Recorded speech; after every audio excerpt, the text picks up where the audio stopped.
أعوذ بالله من الشيطان الرجيم بسم الله الرحمن الرحيم. Ayah number 137. قد خلت من قبلكم سنن فسيروا في الأرض فانظروا كيف كان عاقبة المكذبين. Similar situations as yours have passed on before you. So proceed throughout the earth and observe how was the end of those who denied. The believers are being addressed. Those who had just suffered great loss at the battle of Uhud. And they are being comforted. قَدْ خَلَتْ مِنْ قَبْلِكُمْ سُنَنٌ. Sunanun is the plural of sunnah. And sunnah, from the root letter sin, noon, noon, has many meanings. One of the most common ones is practice, way, the usual way of doing something, the usual way of dealing with someone, the norm. And other meanings are that the word sunnah is also used for a path, an open, a common way. Similarly, it is used for a nation. It's also used for an incident. Over here, however, it gives the meaning of practice, the usual norm. So, قَدْ خَلَتْ مِنْ قَبْلِكُمْ سُنَنٌ. Many sunan have passed before you, O Muslims. What does it mean by sunan? Sunan, first of all, has been understood as people of different sunan, or different people having sunan. Different civilizations, different cultures have passed before you, but look at the end of all of these civilizations. What happened to those people who denied amongst them? So many nations passed away before you. The people of Nuh, the people of Aad, the people of Samud, so many civilizations, so many nations. But what happened to those people who denied amongst them? What happened? Were they successful? No, they weren't. So if you have suffered a defeat right now, why do you think that the enemy will eternally be successful? No, they will not be successful. Secondly, sunanun has been understood as Allah subhanahu wa ta'ala's dealing with the unbelievers. That typically what happened in the previous generations, in the previous nations, that the people, they were told about the truth, some of them didn't accept, they denied. And what happened with them? They were given respite until eventually they were punished, they were seized. Similarly, if your enemy is temporarily victorious, this is only temporary. This is only respite that Allah subhanahu wa ta'ala is giving. So, قَدْ خَلَتْ مِنْ قَبْلِكُمْ سُنَنٌ فَسِيرُوا فِي الْأَرْضِ. Siru is from the root letter sin, ya, ra, from the word sayr. And sayr means mashi, to walk, to move about. And then it's also used for traveling. It's also used for traveling. The name Sa'ira is from the same root. Sa'ira, meaning the one who travels. Interesting. Huh? So, فَسِيرُوا فِي الْأَرْضِ, so travel in the earth. Meaning, O believers, go about in the earth, journey throughout the earth, travel through the earth. Why? فَانظُرُوا كَيْفَ كَانَ عَاقِبَةُ الْمُكَذِّبِينَ, and see what was the end of those people who denied. Now remember, traveling for this purpose can be done in two ways. First of all, sayrul aqdam, traveling with one's feet, meaning physically going, physically traveling to such places and seeing what was the end of those people. How did they end up? So for instance, a person goes somewhere, he travels to a particular place, and he sees the ruins of a previously destroyed people or an ancient civilization. So he sees the ruins himself, physically. So first of all, sayrul aqdam. Secondly, sayrul qulub. What does that mean? That a person reflects upon what happened and he takes a lesson from it. So one is, for example, literally, physically, you see it, you go there, or you watch a documentary, you read about something. And the other is sayrul qulub, that you reflect upon it. You don't just take it, okay, this happened and that happened and that happened, that was the end of the people. No. You reflect upon it. Why? In order to take a lesson from their end. فَانظُرُوا كَيْفَ كَانَ عَاقِبَةً. Aqibah is from the root letters ayn, qaf, ba, from the word aqib. Aqib is used for heel, and aqibah is a consequence that is a result of an action. It's a consequence. What is a consequence? The result of an action. What follows an action. So what was the outcome of those people who denied. They did something, and what was the outcome? What did they do? Takdeeb. What is takdeeb? Denial. What was the outcome? Allah subhanahu wa ta'ala punished them. So fanzuru, go and look with your basar as well as basira, with your physical side as well as your insight, as well as your reflection. So go around and see and take a lesson, and you will realize that if someone with their disbelief is prosperous today, is victorious today, their victory is not forever. Their prosperity is not forever. From here, from this ayah, we see that Allah subhanahu wa ta'ala is encouraging us that we should go and look around and take a lesson from the people who passed before us. Especially those people who were destroyed before us. Entire civilizations that were wiped off. So we shouldn't just go and admire their architecture. We shouldn't just go and admire their great achievements. No. But rather we should think about their end. Why did they end like this? How did they end like this? And not just why and how they ended up like that in the physical sense. That there was an earthquake and this is what happened. There was a flood and this is what happened. No. Who caused that flood? Who sent that earthquake? And why? Why? So reflect upon that. The Prophet ﷺ, from his sunnah, we learn that when he passed by from Al-Hijr, Al-Hijr was a place of previous people, and they were destroyed. So when he passed by their ruins, he said, "Do not enter the houses of those who erred themselves, lest what had happened to them would afflict you. But if you had to do such a thing, then let it be associated with weeping."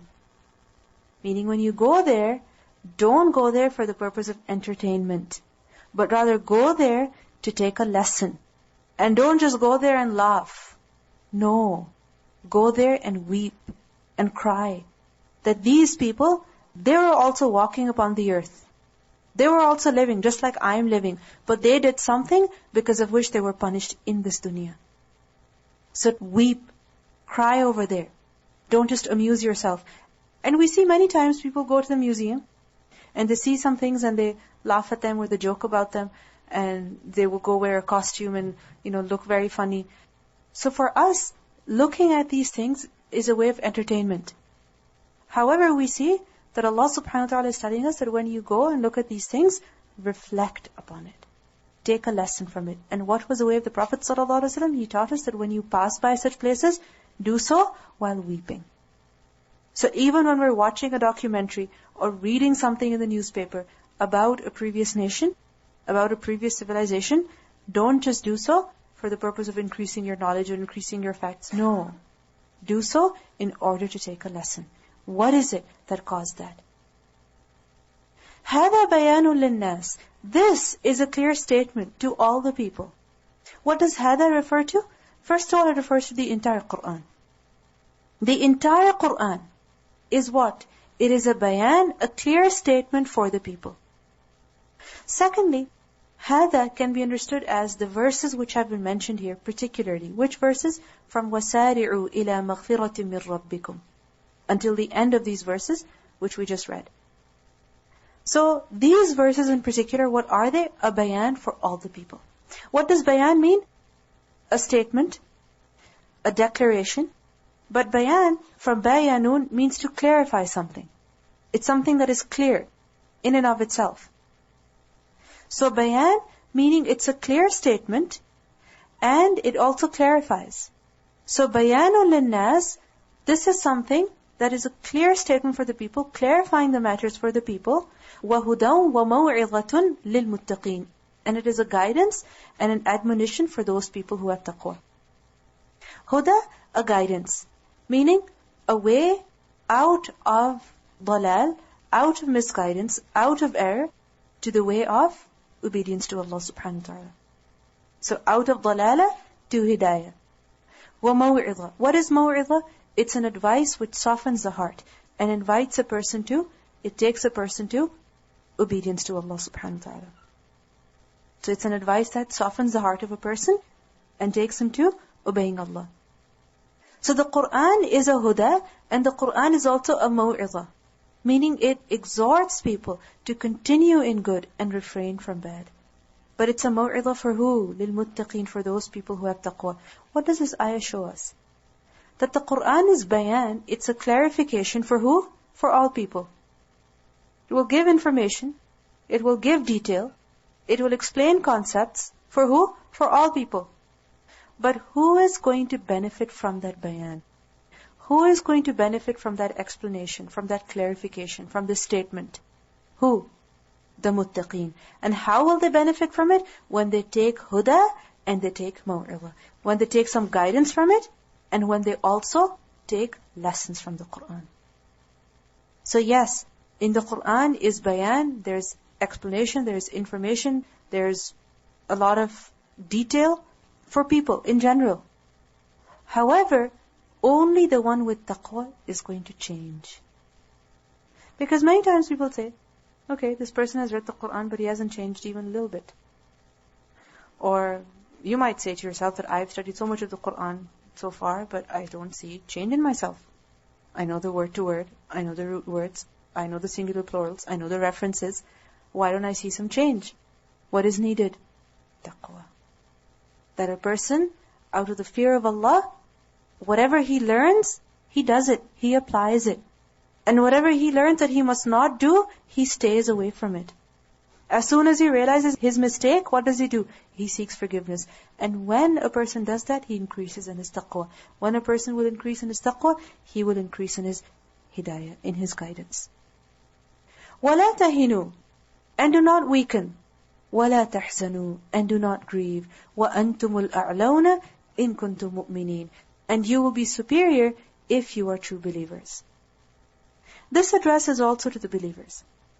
After the initial setback, at the loss, at the Battle of Uhud, the Muslims felt weak. So over here they're being encouraged that لَا تَهِنُوا, don't lose your heart, don't feel weak. وَلَا تَحْزَنُوا, and don't grieve over what had happened. Move on. وَأَنْتُمُ الْأَعْلَوْنَ, and you will be victorious, you will be superior. When? If you are true believers. لَا تَهِنُوا is from the root letters waw, ha, noon, from the word wahn. And wahn means to be weak. What does it mean? To be weak. It's used for the weakness of intention, the weakness of determination, the weakness of resolve, the weakness of action. And it's also used for the weakness of one's body. And many times, both are connected. That if a person is not determined, a person does not have firm resolution, then what's going to happen? He will not be able to physically do that action either. And sometimes you're so tired, you feel physically weak, but because you are determined to do something, you are able to do it. Right?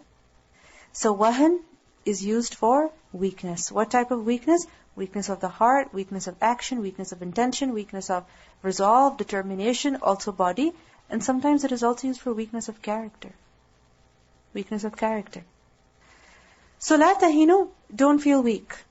Don't feel lazy. Don't lose your confidence. Be confident. Don't feel weak at all. It is also said that tahinu is from the root letters ha, wa, noon, from the word haun. And what does haun mean? To be small.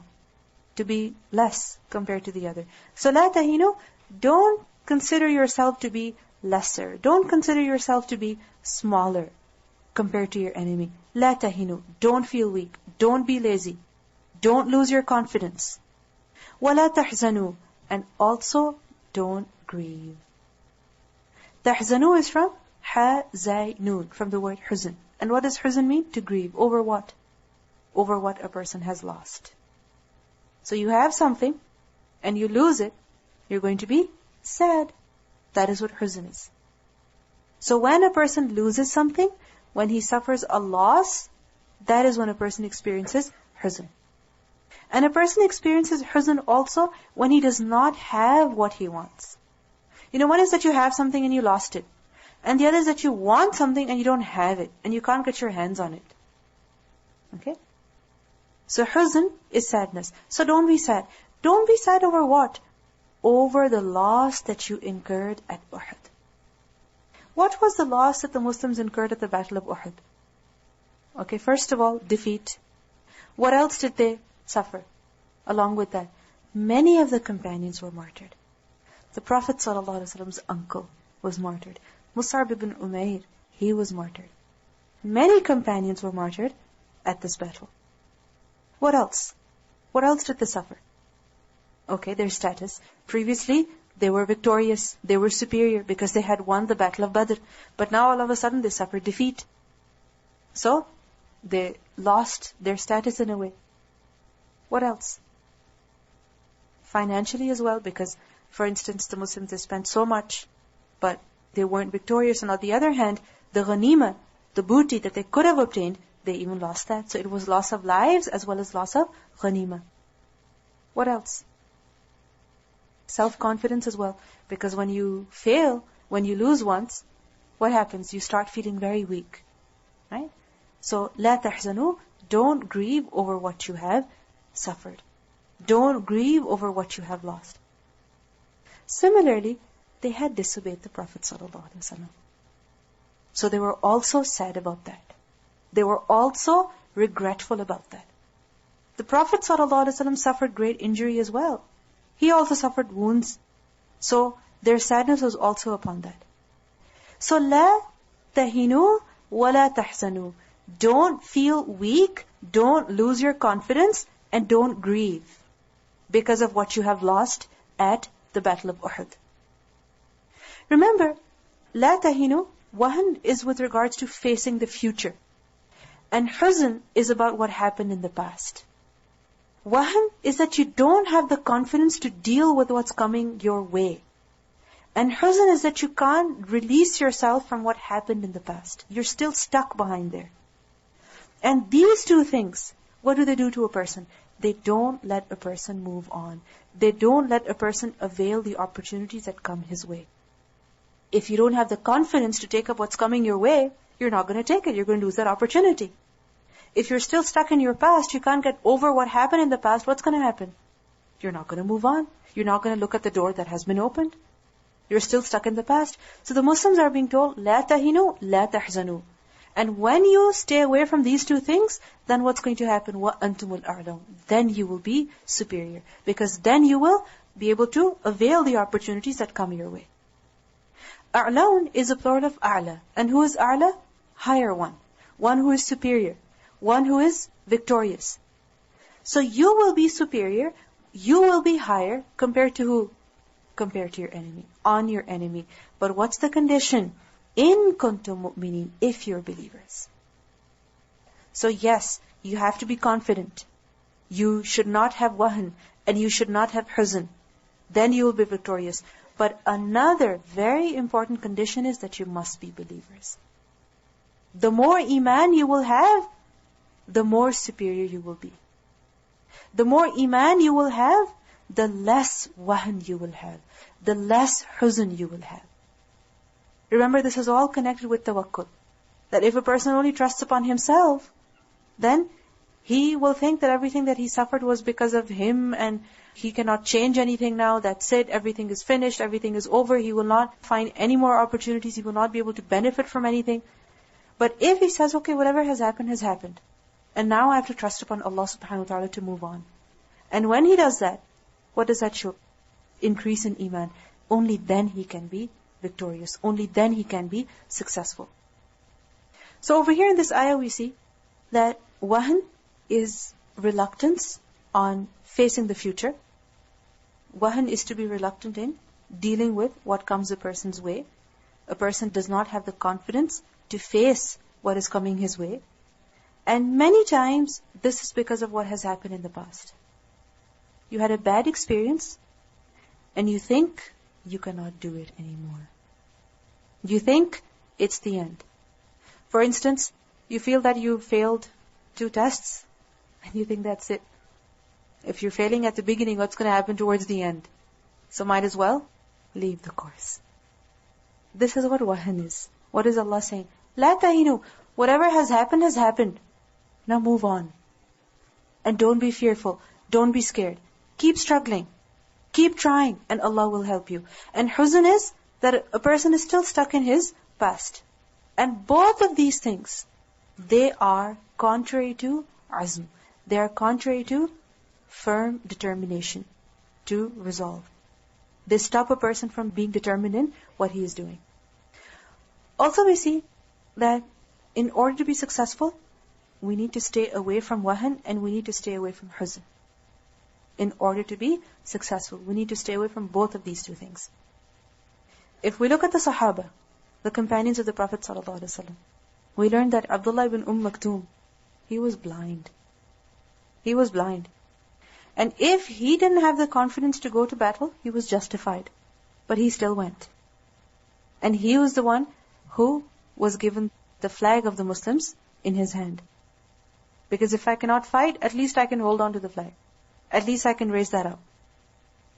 Similarly, we see that some of the young companions, they wished to participate in the battle along with the Prophet ﷺ as well. But because they were very young, they were sent away. It is said that the Prophet ﷺ had sent back two boys, Samura ibn Jundub and Rafi' ibn Khadij, as they were both 15 years of age. How old were they? 15. Rafi' was later allowed by the Prophet ﷺ to join the troops on the recommendation of his father. So his father came and he requested that he's a good archer, so please take him with you. And so Rafi' was allowed. When Samura's turn came and he was asked to go back, he pleaded with the Prophet ﷺ that since he had allowed Rafi' to join the army, although he was stronger than him, he must also be permitted to go. He also wanted to go. Thereupon the two boys were told to wrestle with each other, in which Samura defeated Rafi'. Thus he was also sanctioned to take part in the battle. He was also allowed to go then. So we see that if we only depend on ourselves, our abilities, then we cannot do anything. But if we look beyond ourselves, that this is what I have, this is all that I have, and I will use everything I have for the sake of Allah subhanahu wa ta'ala, and Allah will make you successful. But you have to come up with whatever you have. And if you are stuck in your past, if you cannot get over your past experiences, then what's going to happen? You will not be able to move further. But the fact is that if you're just grieving about your past, grieving over it is not going to change anything. And it's not going to bring back what you've lost. Grieving over it is not going to bring back what you've lost. So, if you don't get over your past, you won't be able to move on. So over here the Sahaba are being told that yes, whatever happened at Uhud has happened. It's done. However, you have to move on. And in order to do that, لَا تَهِنُوا لَا تَحْزَنُوا. And only then you will be victorious. وَأَنْتُمُ الْأَعْلَوْنَ إِن كُنْتُم مُؤْمِنِينَ.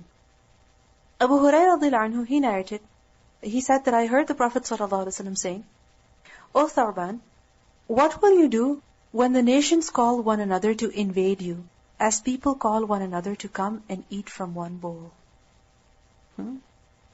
That you Muslims, people will come and attack you, and they will call each other to attack you, just as people call each other to come and eat from the same place. You know, there's a buffet. People say, please come, please come. In the same way, the nations are going to come and they're going to attack you. They're going to call each other to attack you.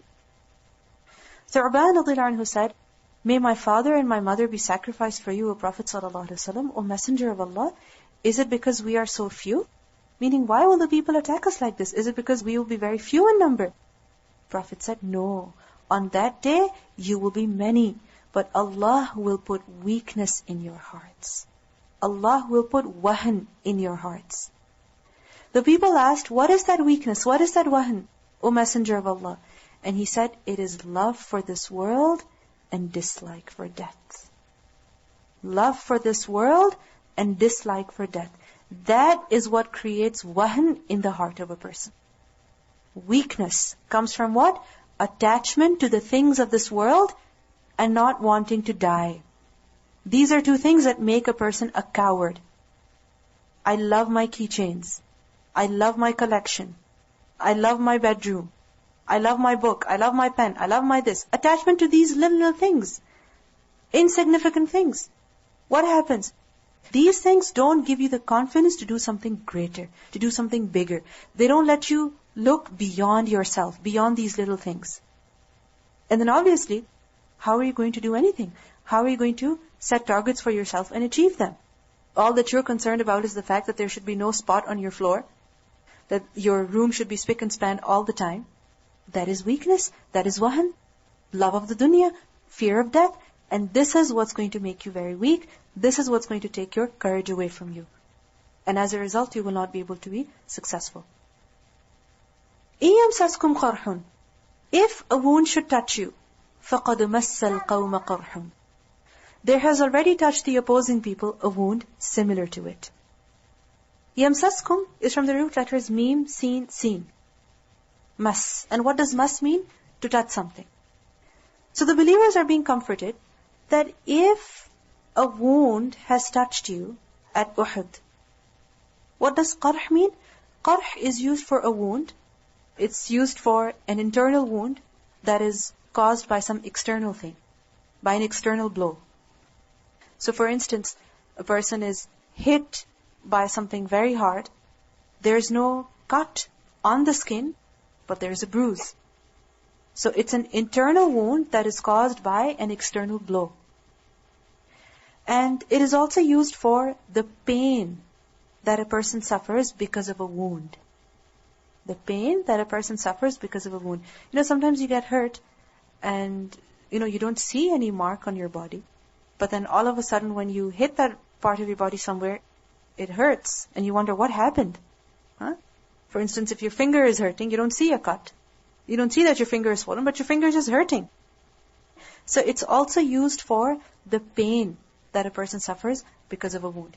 So إِيَمْسَسْكُمْ قَرْحٌ, if a wound has touched you at Uhud, meaning if you have suffered great loss at Uhud, if you have suffered defeat at Uhud, then this is not new. فَقَدْ مَسَّ الْقَوْمَ قَرْحٌ مِثْلُهُ, then another people, they suffered a qarh before you as well, similar to your qarh as well. Who does this qawm refer to? The mushrikeen. You suffered loss at Uhud, they suffered loss at Badr.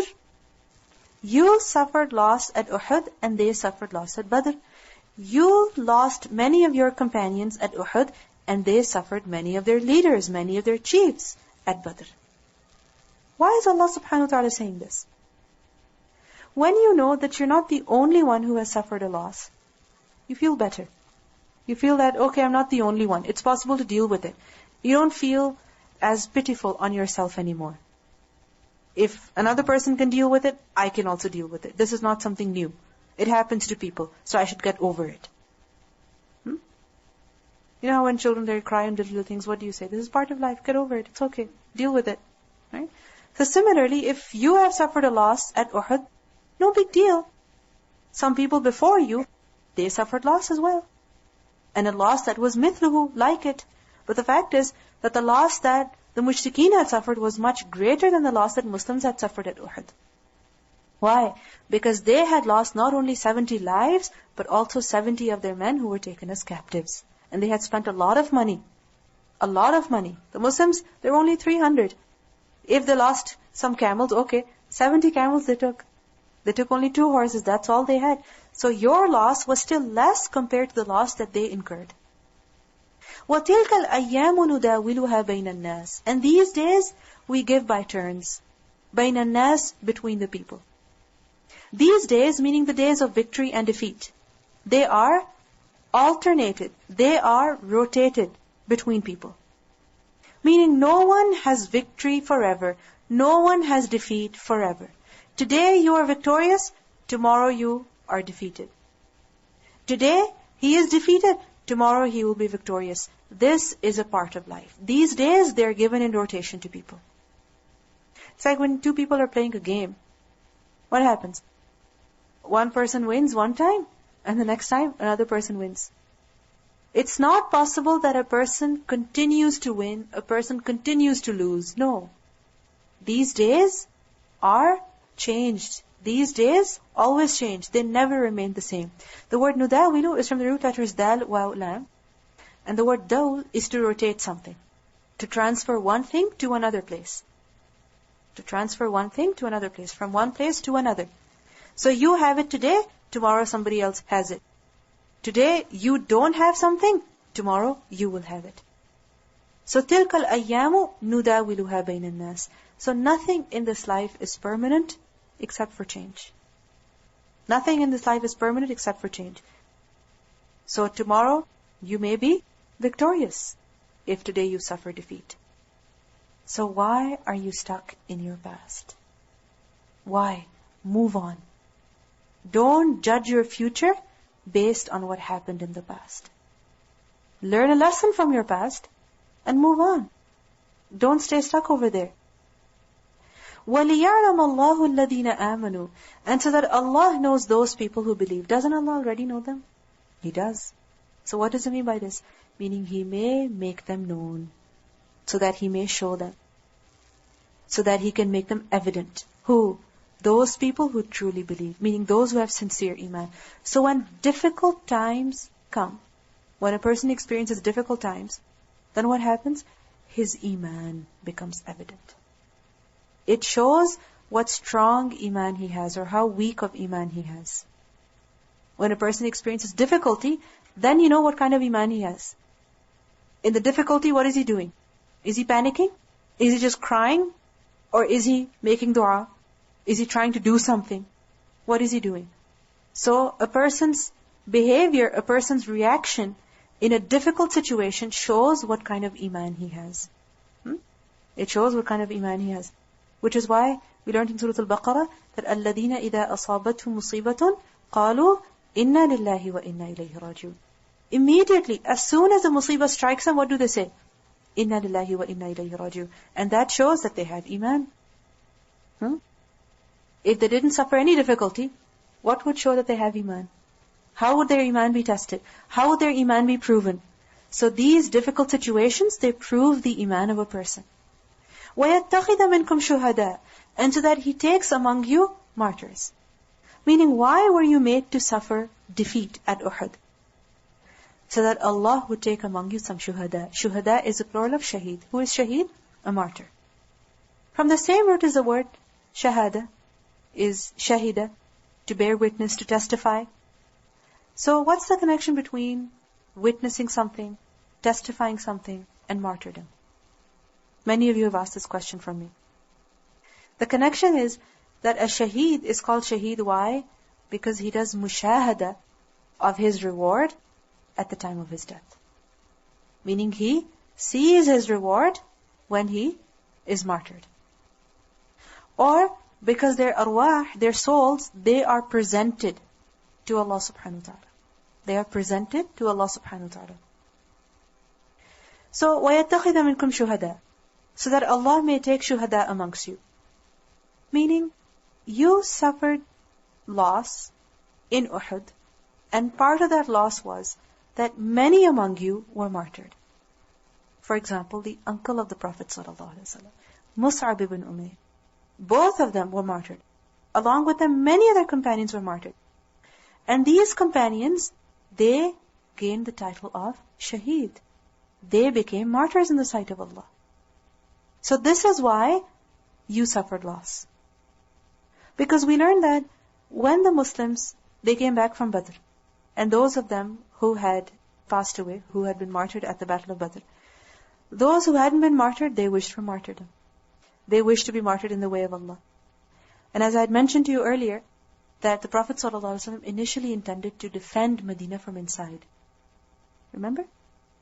But some companions, especially the younger ones, they wished to go outside of Medina and fight. Why? Because they wanted shahada. They wanted martyrdom. So وَيَتَّخِذَ مِنْكُمْ شُهَدَاءَ وَاللَّهُ لَا يُحِبُّ الظَّالِمِينَ. And Allah does not like those people who do dhulm. And therefore, He will give you the power in order to overcome them. What do we learn from this ayah? First of all, we learn that nothing in this life is permanent. Everything changes. Everything changes. The days of victory, the days of glory come to an end, and the days of loss, the days of defeat also come to an end. And why are these days changed? Why do things change in life? For our test. We are being tested with these changes. How much iman do we have? How much faith do we have in Allah subhanahu wa ta'ala? Also we learn from this ayah that Allah subhanahu wa ta'ala will give loss to the believers at some times. In some situations, Allah subhanahu wa ta'ala will give loss to the believers. They will suffer loss, despite the fact that they are on truth. What do we think? That if you're on truth, you should always be victorious. Correct? That's what we think. And if we're not victorious, that means we're not on truth. So we judge truth based on if truth is victorious or not. But the fact is that Allah tells us over here that Allah subhanahu wa ta'ala will give loss and defeat to the believers despite the fact that they are on truth. Why? For different reasons. What are they? What are they? What are the reasons mentioned in this ayah? So that some people are taken as shuhada. And also, one of the main reasons is so that we keep struggling. We keep striving. Because if we are given everything, if we know that we will be victorious, regardless of what we do or what we don't do, just because we're believers, what's going to happen? Eventually we're going to stop working. Correct? But if you realize that with Iman, I also have to do something in order to be successful, only then we will continue to struggle. What is the problem with the Muslims today? We think that just because we're Muslim, we will be victorious. Therefore, don't do anything. Don't do anything. But when Allah subhanahu wa ta'ala gives us defeat, when He makes us suffer something, it is so that we realize that we need to do something. Allah will send His help, but we also need to do something on our part. Sometimes we see that people, they don't put in effort, even in their worldly affairs. For instance, when it comes to studying for an exam, people won't study, but they will only make dua. Yes, dua is important, but you also have to study. And then they think, okay, I failed, that means duas don't work. And they stop making dua. That is an extreme. You do your part, and Allah subhanahu wa ta'ala will do His part. You put in the effort, and Allah subhanahu wa ta'ala will help you. So Allah makes us suffer defeat so that we realize that we have to do something as well. If we enjoy victory all the time, then we will stop doing what we're supposed to do. Also we see that Allah subhanahu wa ta'ala has made this dunya such that nothing is permanent. Why? So that we do not get attached to this dunya. We do not get attached to this worldly life. We don't develop that attachment with things. But unfortunately, we know that things are not permanent. We know that things will change. Still, we get lost. Still we do that. But Allah subhanahu wa ta'ala has made dunya in this way. What's the hikmah behind that? Why isn't anything permanent in this life?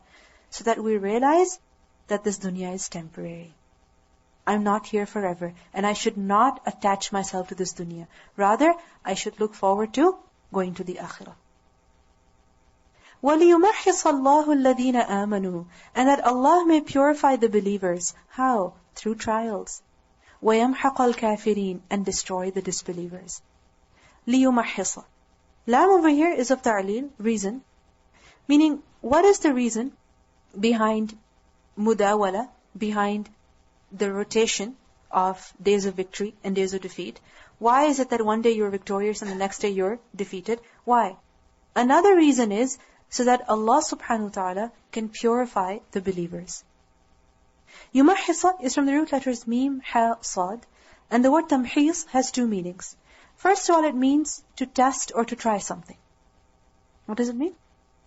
To test something, to try something. Secondly, tamhis means to refine or to purify something. Mahs is to purify something from a fault or from a blemish. It is said, mahastu dhahab, meaning I purified the gold. How? By heating it in fire. So mahasa is to purify something, to cleanse something.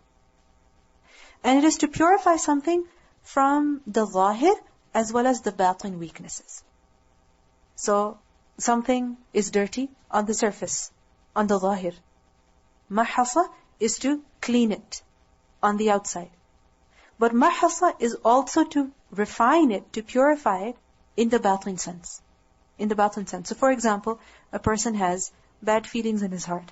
A person has negative feelings, being cowardly, grudges, anger, hasad, frustration, such feelings in his heart. So mahasa is when a person is made to go through such experiences through which these feelings are wiped off. These feelings are erased. So why does Allah subhanahu wa ta'ala make you go through difficulty? So that you get cleansed. So that you get cleansed. لِيُمَحِّصَ. So that Allah subhanahu wa ta'ala refines and purifies those people who have believed. And when it comes to the purification of the believers, it is done in two ways. First of all, from their sins, from their faults, from their wrongdoing. And secondly, so that they are distinguished from the rest of the people. So that they are known and recognized for their purity. When a person goes through difficulty, what becomes visible? His struggle, his determination. And then he's clearly distinguished from a person who does not have determination. His sincerity is distinguished from a person who does not have sincerity. So لِيُمَحِّصَ اللَّهُ الَّذِينَ آمَنُوا, so that Allah may cleanse and purify those people who believe, and for that, testing is necessary. For that, difficulty is necessary. So for example, why are you tested on every half juz? So that we know who is actually studying and who is not studying. Those people who are studying, they get reward for their study. And those people who are not, they realize that they need to work harder. So لِيُمَحِّصَ اللَّهُ الَّذِينَ آمَنُوا وَيَمْحَقَ الْكَافِرِينَ, and also to eliminate the disbelievers. يَمْحَقَ is from mim haqaf, and we have done the word يَمْحَق earlier as well. يَمْحَقُ اللَّهُ الرِّبَى. Allah subhanahu wa ta'ala destroys the riba. So mahaq is to destroy something, to take the barakah of something away, to erase something. So يَمْحَقَ الْكَافِرِينَ, how? That first of all, literally He destroys them. Secondly, that He reduces their strength, He reduces their numbers. And all of the efforts that they're putting in this world, they're wasted. يَمْحَقَ الْكَافِرِينَ. And when will that happen? When the believers are successful over them. We learned that after the battle of Uhud, Abu Sufyan said, what a glorious deed we have done. Abu Sufyan, who was at that time the leader of the Mushrikeen army, he said, what a glorious deed we have done.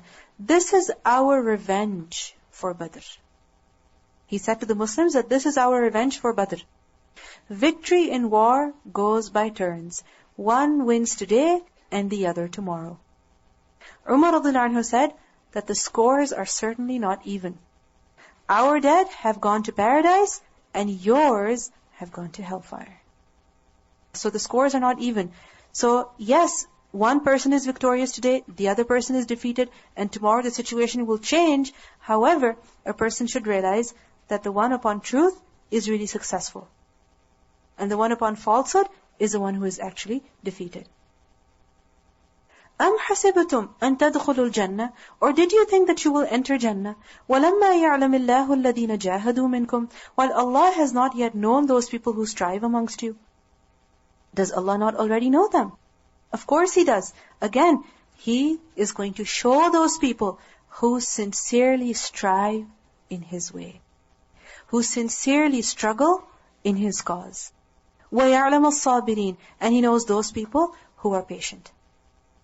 So we see that the path to Jannah is difficult. The path to Jannah, the way to Jannah is difficult. A person does not enter Jannah just by wishing for Jannah, just by desiring Jannah, but rather he has to do two things. What are they? Jihad and sabr. The jihad, meaning struggling in the way of Allah subhanahu wa ta'ala, struggling to obey Allah. Sometimes you have to struggle against yourself, your sleep, your comfort. And sometimes it's an external enemy. So whatever your enemy is, whether it's yourself or someone else, what is jihad? That you continue to struggle against it. Why? Because you have to obey Allah. وَيَعْلَمَ الصَّابِرِينَ, and the second thing that is required is sabr. These two things, when a person continues to do them, then he gets to Jannah. So Allah is questioning us that do you think you'll enter Jannah without any tests, without any trials, without any difficulty? The loss that you have suffered at Uhud, this is a test for you. This is a test for you. So Allah subhanahu wa ta'ala is testing you that who does sabr? During the battle, what was being seen? Who does jihad? After the battle, what is being seen? Who does sabr? وَيَعْلَمَ الصَّابِرِينَ, and He knows those people who are sabirin. Al-Hasan al-Basri, he said, لَيْسَ الْإِيمَانُ بِالتَّمَنِّي وَلَا بِالتَّحَلِّي. Iman is not with wishful thinking or long hopes. Iman is not wishful thinking and long hopes. I love Allah, I love the Messenger. No. وَإِنَّمَا الْإِيمَانُ مَا وَقَرَ فِي الْقَلْبِ وَصَدَّقَتْهُ الْعَمَلِ. Iman is what finds root in the heart and actions confirm it. Actions they confirm what is in the heart of a person. So if you say that you love Allah, then how much are you struggling to obey Allah? How much jihad are you doing in order to obey Allah? So Iman is not just about claiming, it's not just about long hopes, it's not just about wishful thinking, but it's about what a person has in his heart, and how is that seen? Through his actions. وَلَقَدْ كُنْتُمْ تَمَنَّوْنَ الْمَوْتَ مِنْ قَبْلِ. And certainly, you had wished for martyrdom before. You had wished for death before. The believers are being addressed that before the battle, all of you were wishing for martyrdom. You were wishing for shahada. Tamannawna from mim nunya, tamanni. To wish, to hope, to desire. So you were wishing for shahada fi sabilillah. Min qabl, before, meaning before the actual battle. An talqawhu, that you met it, meaning before you actually met death, until then you were wishing for death. Until you actually met death, and how was that? When their victory turned into defeat. Until that point, you were wishing for martyrdom. فَقَدْ رَأَيْتُمُوهُ, that in fact you saw it. Death was literally coming in your face. When the enemy was attacking you, and you were in a state of complete chaos, وَأَنْتُمْ تَنْظُرُونَ, while you were watching, while you were looking, you were seeing that if you wanted it, and if you saw it, then how come you're feeling like this now? How come you feel so down now? How come? Why is it so? Before, you wanted to die. Now that your companions have died, you feel so bad. But you wanted that status before. You wanted that martyrdom before. And now that some of you got martyred, you wish that this hadn't happened. So many times it happens with us that we want something in our lives, and when Allah subhanahu wa ta'ala sends it our way, we don't want it anymore. We wish for it, we pray for it, but when it actually comes, and we sense that it's difficult, we don't want it anymore. The Prophet ﷺ said, none of you should wish for death because of a calamity befalling him. Sometimes what do people do? They're in a difficult situation and they start praying for death.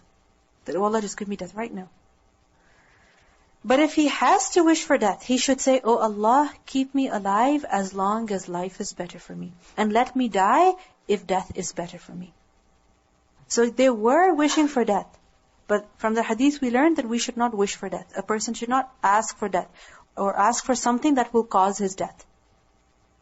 Similarly, the Prophet ﷺ said, do not wish to meet the enemy, but when you meet the enemy, then be patient. Be steadfast. You were wishing to meet the enemy, to face the enemy. And when you saw the enemy, when death was coming in your face, when shahada was coming in your face, then you started to flee from the battlefield. Then you started to run away to save your life. Let's listen to the recitation of these ayat.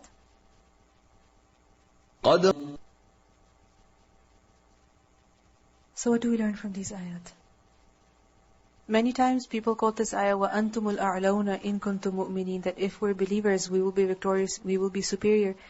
And we're very proud of it, that we're believers and we are going to be superior. And we don't do what is required of us. If we are really believers, if we are truly believers, then we will be superior. Then we will be successful. But if we don't fulfill the requirements of Iman, then why do we expect victory? Why do we expect success? And if we look at these ayat, the Muslims, they had suffered a great loss, and it was as though they were depressed. And Allah subhanahu wa ta'ala is comforting them, that it's okay, what's done is done. Move on now. Because many times when people get depressed about what happened in the past, they cannot get over it. And because they cannot get over it, they cannot move on. What does this teach us? Don't stay in your past. Live in the present and work for the future. Live in the present and work for the future. Don't stay stuck in your past. And the defeat at Uhud teaches us that we should be grateful for what we have and not take it for granted. Sometimes, when we have what we want all the time, when we have it each time we want it, we don't value it. But when it's taken away from us, then we realize its importance. And every hardship is a blessing in disguise. There are always some benefits. There is always some wisdom behind a hardship that a believer goes through. And he will only realize that when he reflects upon it and when he learns from his mistakes. Because many times things happen, we talk about them and we move on. We don't take a lesson from them.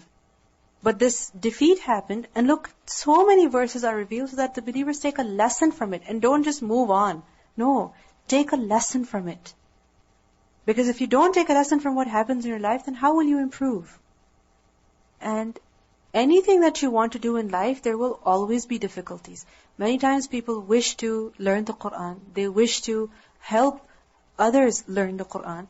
But what happens? There is difficulty, which is a promise of Allah. The believers, they were victorious at Badr. Initially everything was fine. And then they suffered Uhud, the loss at Uhud. So when we face these difficulties, we think, that's it, I cannot do it, and we give up. What is Allah subhanahu wa ta'ala saying over here? La tahinu, la tahsanu. Don't lose your courage, don't lose your confidence, and do not grieve over what has happened. Whatever has happened has happened. Move on now. And again, a person cannot just rely upon himself. He has to do tawakkul ala Allah. That's one of the main lessons that we learned from the beginning of these verses. That you do whatever you can, you put in your effort, you do your best, but then you trust upon Allah subhanahu wa ta'ala. And when you trust upon Allah, if something goes wrong, if something doesn't go as you wanted it to go, then you don't have any grief. Then you don't have any sense of loss. Then you are comforted that this was the decision of Allah. This is what Allah wanted for me. And then you don't give up when you have tawakkul ala Allah. And if you don't have tawakkul, if you're doing tawakkul upon yourself, then you're going to give up. Then you're not going to be able to continue. سبحانك اللهم وبحمدك نشهد أن لا إله إلا أنت نستغفرك ونتوب إليك. السلام عليكم ورحمة الله.